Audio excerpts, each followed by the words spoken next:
Hello WebX Asia and hello Tokyo. Konnichiwa minasama. My name is Stacey Warden and I'm the CEO of the Algorand Foundation, and I am honored to be able to give a keynote for this conference, but I'm very sad that I can't be there in person. First, I love crypto conferences, and second, I love Japan. I was living in Japan for 2 years near Osaka in the 1980s. Takaishi shi sundeimashita yo.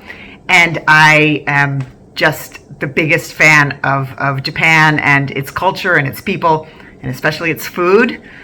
So I wish I was there with you, but I know that you will have many interesting conversations over the next couple of days. And so what I want to do a little bit in this keynote is tee up some themes that I'm sure you'll be discussing, and to talk a little bit about some of the amazing things that are being built on our protocol, which is called Algorand. So I have been in traditional finance all of my life, but the things that I have continued to care about over the years have been access to capital, financial inclusion, and ways to make markets work for prosperity and for private sector-led growth.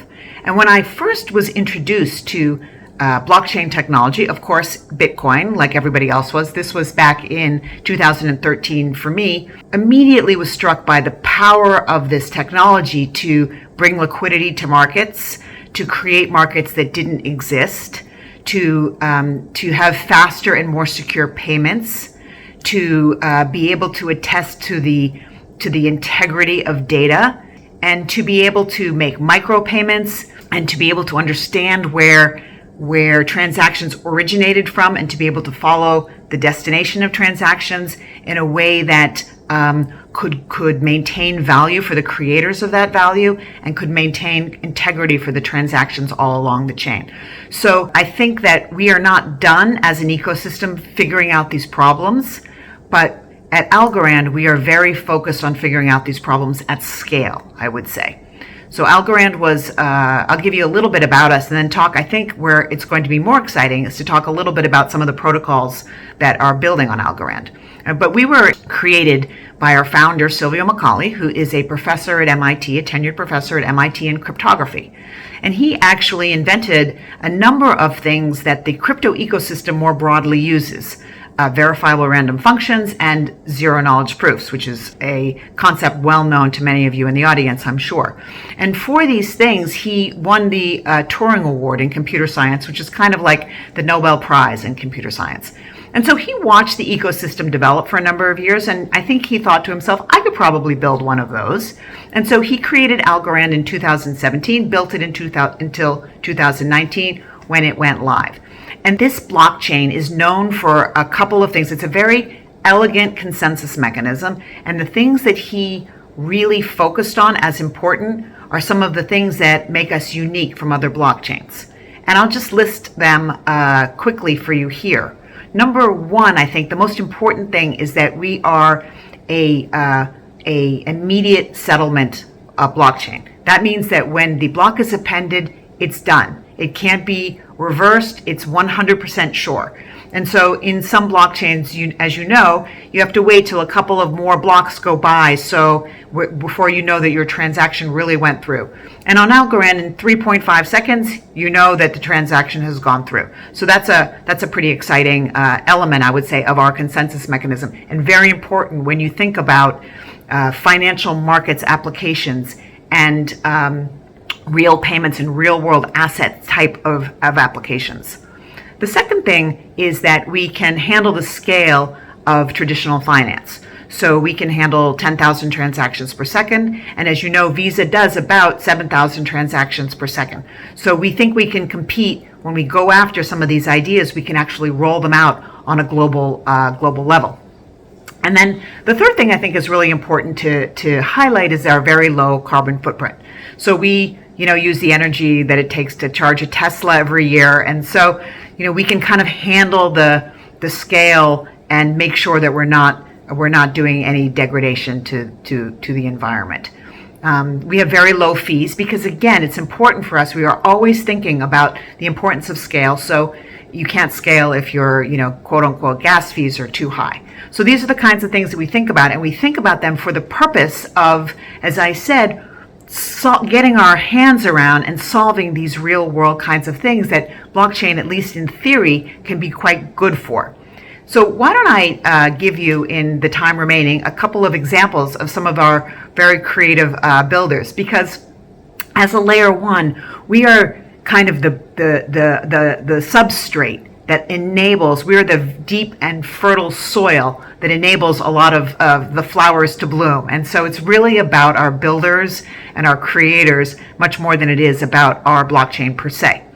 But one I think is very interesting to talk about is called Planet Watch. Planet Watch is a IoT monitoring system for air quality around the world. So you have a sensor. That sensor gathers the quality of the air and posts it to the blockchain. Now, this is very important because it's a very important example of how the blockchain can make you have trust in the data. So if you have a bunch of different mayors, for example, that are trying to measure the air quality in their towns, you don't want them to be able to fudge that data, improve that data, make them look better than another town, for example. And so it's not likely maybe that you would trust the data unless you were sure that it was measured with the machine and it was posted directly onto a blockchain where nobody could touch it.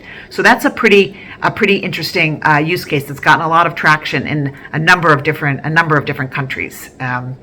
Second, as I said earlier, we are very much interested in bringing markets to environments that don't have market solutions right now. And so a couple of examples of that are in the financing of alternative assets, and in particular in the financing of real estate. So this has gone by the buzzword of tokenizing real world assets, but I think it's a very important and a very interesting use case. So we have a company called Control Alt that allows you to do alternative investments of all kinds by tokenizing those assets and making them available for as little as, a $10 investment. You can have an investment in those assets. Lofty AI is another one that does this with rental properties, and they are completely decentralized. So they are built DAO by DAO, property by property. And you can now, as just a normal person, get rental property income from an apartment building. And you get that income by investing even, $10 or $20 or $50. And do you think you get that rental income at the end of the month? No, you get it daily, because that's what Web3 is. It's about this kind of continuous finance. So that's another pretty interesting example. And these guys, they govern the property by property, and they have gotten together and fired property managers, that they don't like for their properties. So I think of this as really a way of empowering small investors, but also bringing liquidity to a market that has traditionally not always been so liquid. Another example in prop tech, as we call it, is Vesta Equity, and they allow you to give up equity ownership in your home as opposed to refinancing it. So if you find that you have savings in your house, you can either go back to the bank, pay all of those transaction costs, refinance, take some money out, or you can use in a blockchain-based marketplace the opportunity to sell pieces of your home to other investors, and there you can pull out some money without and be able to keep your initial mortgage. So these are the kinds of things that we're pretty excited about there.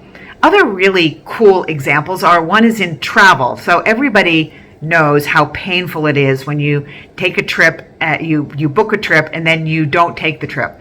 You go back, maybe you get your money back from the airline, maybe you don't. Certainly you have to pay a fee. They don't like it when you change. You can't change the destination. If you've gone half of the trip, you can't change the second half, etc. So a really interesting protocol building on Algorand called TravelX is trying to bring liquidity to that market.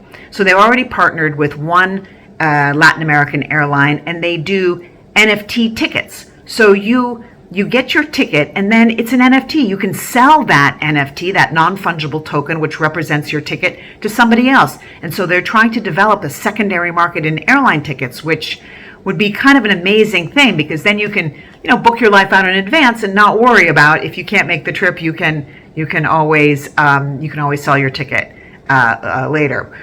Another really interesting one is in censorship resistance. We are seeing elements of censorship of books, for example, in this country and in other countries, and book.io is putting books on the blockchain so that they can't be tampered with, and that you can't control the access to those books. And again, building on Algorand, I think because of the very small fees associated with that for small ticket items.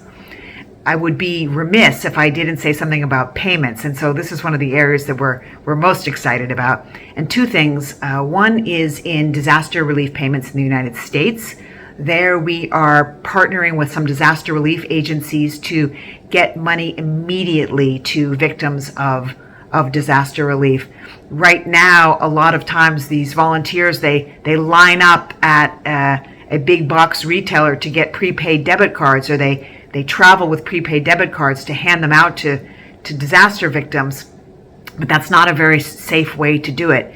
And there's also a lot of fraud in this space because there's so much money coming in to help after a disaster, and it's taxpayer money, so you have to be very careful, but at the same time you need to get the money out very quickly. Well, this kind of thing is built for blockchain, so we have partnered with the Care wallet, and now, if something happens to your home, you take a picture of your flooded living room, you take a picture of your ID, that identity can be uploaded to the blockchain, and then immediately a list from Amazon of things that you can buy comes into the wallet, a list from Home Depot comes into the wallet. You know exactly what you can order and get things immediately. Another great example in payments is SobPay. We are now one of the biggest transmitters of money into Afghanistan, and the biggest for women. And so, as you know, given that the Taliban has come back, there are a lot of sanctions around Afghanistan. But this, at the same time, nonprofit and disaster relief and other agencies need to get money into the hands of the Afghani people. And the ability to do that on a blockchain and to be able to get US dollar currency to Afghani women, they are now, and SobPay is a wallet built on Algorand that does this, and they are now all over the country.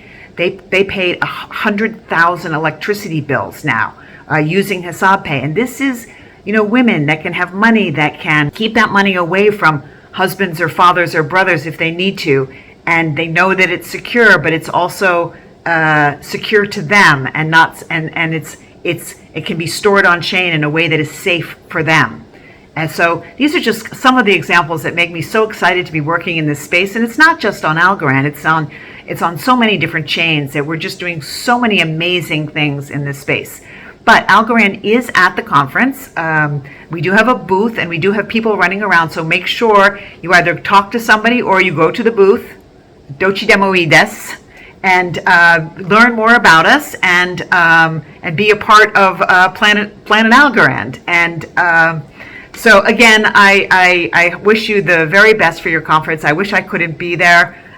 Gambate kudasai.